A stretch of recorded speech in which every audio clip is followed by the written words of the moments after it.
In this session, we're going to practice using art as a gentle anchor, a way to focus, notice, reconnect with your inner calm, and get curious. You can use again and again as your own space for art meditation. Come back to it anytime you need to slow down and to settle your nervous system.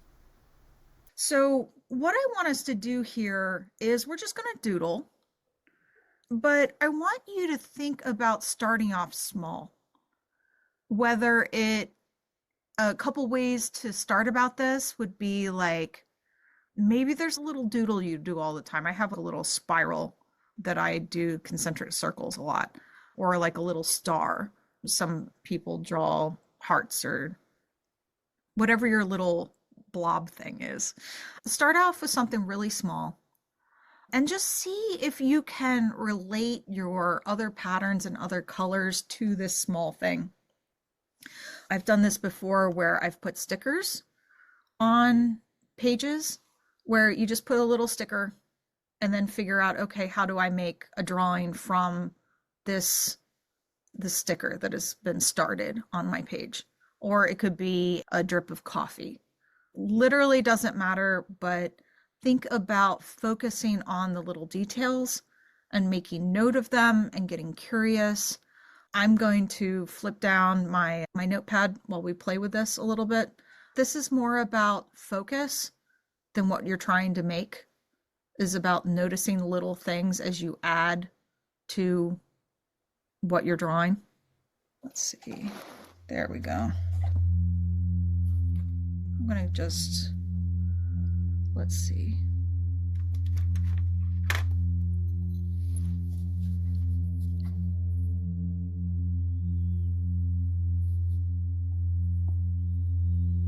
So yours doesn't have to look anything like mine. It's just the idea that we want to start with something small and pay attention to the little details and pay attention to your own focus as we work. And this is that opportunity that if you wanted to play meditation music, you're welcome to. I'm going to mute myself for a little while so that you can pay attention to your internal process rather than me talking, if that makes sense.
suggest to everybody that we find a place where we can pause for a little while. You're welcome to not follow directions. If you're really into it, please keep going. I'm going to talk for a while. I stopped mine when it started to get big enough that I found myself making bigger movements, and then I was wanting to sketch faster with what I was doing. So rather than making something that felt busy, I wanted it to still feel like it was subtle and had plenty of space. That as I started to make these softer lines around the edge, I said, no, that's as big as I want to make it so that I can keep focused on these little subtle details.